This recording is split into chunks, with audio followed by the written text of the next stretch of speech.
নওদা ব্লকে পদযাত্রার মাধ্যমে উদযাপিত হলো জাতীয় ডেঙ্গু দিবস। এই পদযাত্রা ব্লক থেকে শুরু করে হসপিটাল হয়ে আমতলা ত্রিকোণ পার্ক এর চারপাশ দিয়ে ত্রিকোণ পার্কের মেন গেটের সামনে এই পদযাত্রার সমাপ্তি হয়। উপস্থিত ছিলেন নওদা ব্লকের বিডিও সাহেব, ব্লক স্বাস্থ্য দপ্তরের BMOH শফিকুল ইসলাম, জেলা পরিষদের শিক্ষা কর্মাধ্যক্ষ শফিউজ্জামান শেখ ওরফে হাবিব মাস্টার, পঞ্চায়েত সমিতির সভাপতি শহীদুল ইসলাম, আজকের সঞ্চালক নওদা গ্রাম পঞ্চায়েতের প্রধান ফিরোজ শেখ এবং VRP গ্রুপের সদস্যরা। পরিশেষে অসুস্থ অসহায় লোকজনদের মশারি বিতরণ করে অনুষ্ঠানের সমাপ্তি ঘটায়। নওদা থেকে বাপি শেখের রিপোর্ট, নওদা TV 24।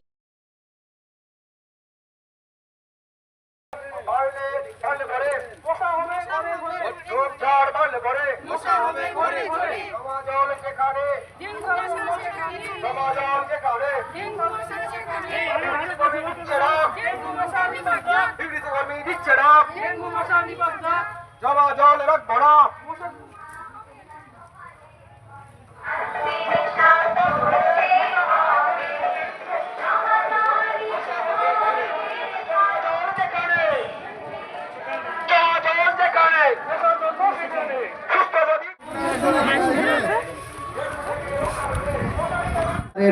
দিন জাতীয় ডেঙ্গু দিবস, যেখানে শুভেচ্ছা জানানো যায় না, সতর্কতা করা যায়।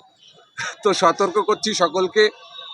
নওদা ব্লকের উদ্যোগে আয়োজন এবং সমস্ত VVDC কর্মী, সাথে সুপারভাইজার, এলাকার বিশিষ্ট জনেরা, পঞ্চায়েত সমিতির সম্মানীয় সভাপতি, BDO, জয়েন্ট BDO, স্বাস্থ্য অধিকর্তা, নওদা গ্রাম পঞ্চায়েতের পুরো টিম, জনপ্রতিনিধিদের, তারাও সকলকে নিয়ে মানুষকে সতর্কীকরণ করা হয়েছে। যারা ভালো কাজ করেছেন VVDCদের ভেতর, তাদেরকে পুরস্কৃত করা হয়েছে, উৎসাহিত করা হয়েছে।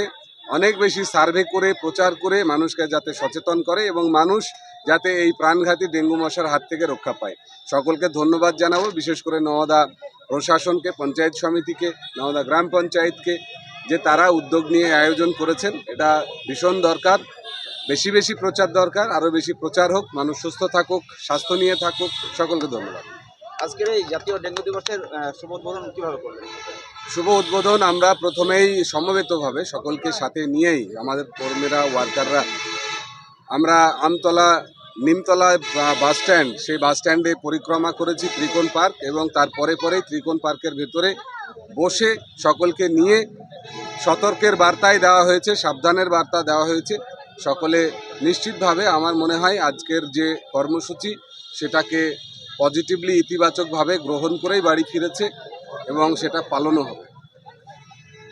সবাই মিলে যদি সচেতন হন একমাত্র, তাহলে পরেই আমরা আমাদের এখান থেকে ডেঙ্গুটাকে মোটামুটি হটাতে পারি।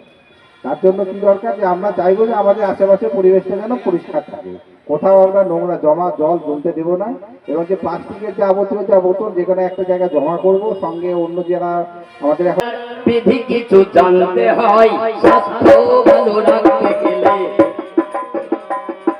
স্বাস্থ্য ভালো রাখতে গেলে নিয়ম কিছু মানতে হয়, স্বাস্থ্য ভালো রাখতে গেলে নিয়ম কিছু মানতে হয়।